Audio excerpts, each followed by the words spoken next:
to be accountable, to be given money and not lose it, to be given money and not just waste it on things that aren't that important. To learn what that's like. So it's like a parent giving their child like an allowance or something, and that kid will spend it on whatever they want. That kid's learning nothing. But instead, if that parent said, "Hey, I want you to appreciate and value money, so yeah, you'll get an allowance, but you're gonna have to spend it on something that is gonna help you out in life, not something that's just fun, not something that is." Whatever. And it seems like you're taking away that child's experience of their enjoyment in life. Well, number one, a kid shouldn't be getting an allowance unless they actually are earning it.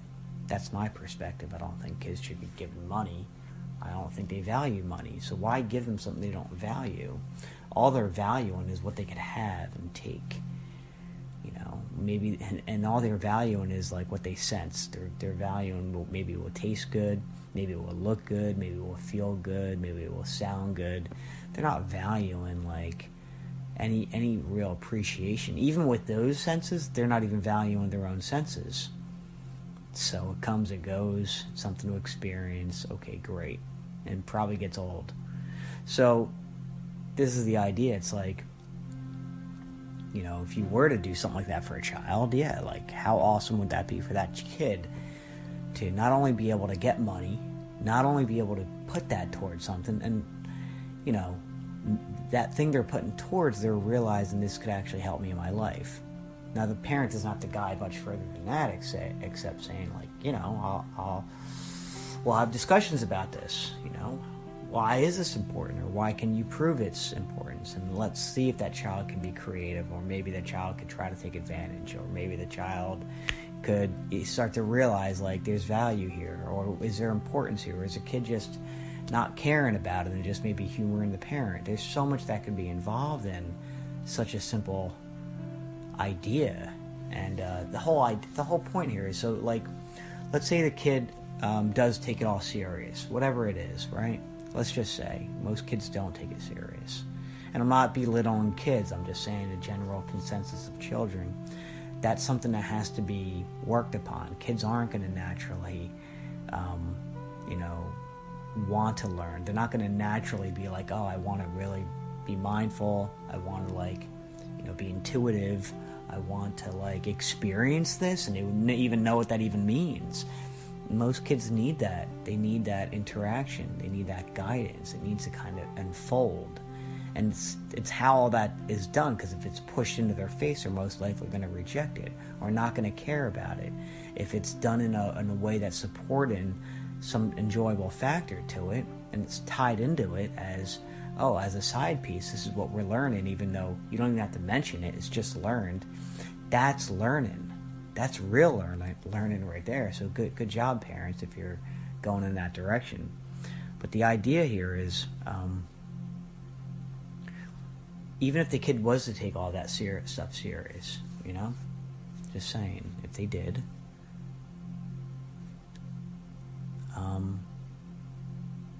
now when they have to make money in real life and get a job, maybe they'd be more prepared. Maybe.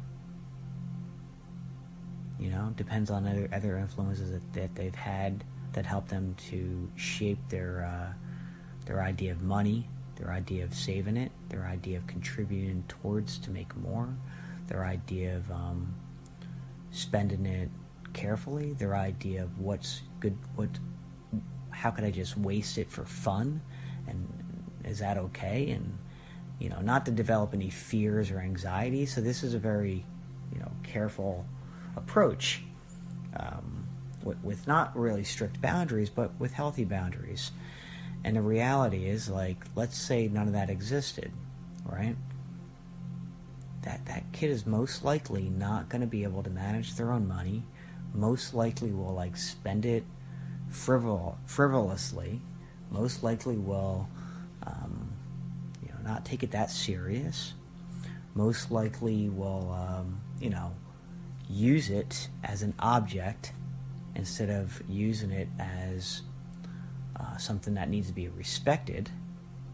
You know, they'll use it to gain people's attention, buying something that looks good, or buying something that makes another person feel good.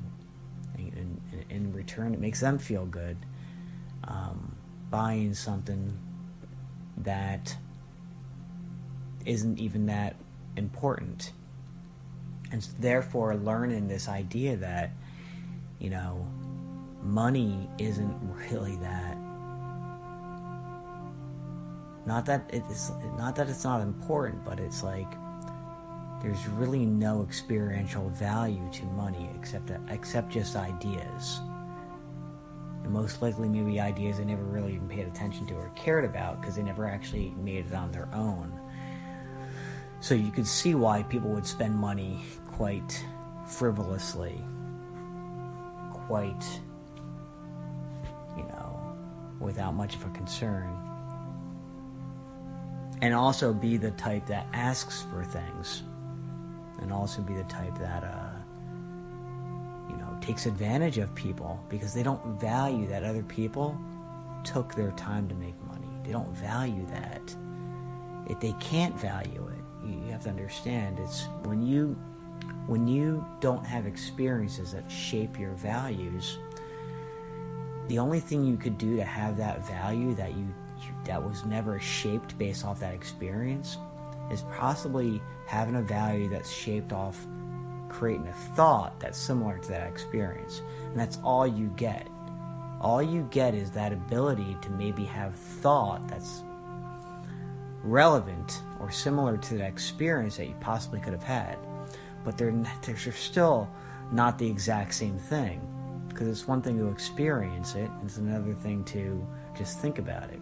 But most people don't think about things that they could experience, even if they never will experience. And that thought is the closest thing you can get to the actual experience, which is so important to have thought, and it's so important to reflect and talk and imagine. So you can give yourself something that's very similar to an experience, but never going to even come close. It's never going to come close to the actual real thing.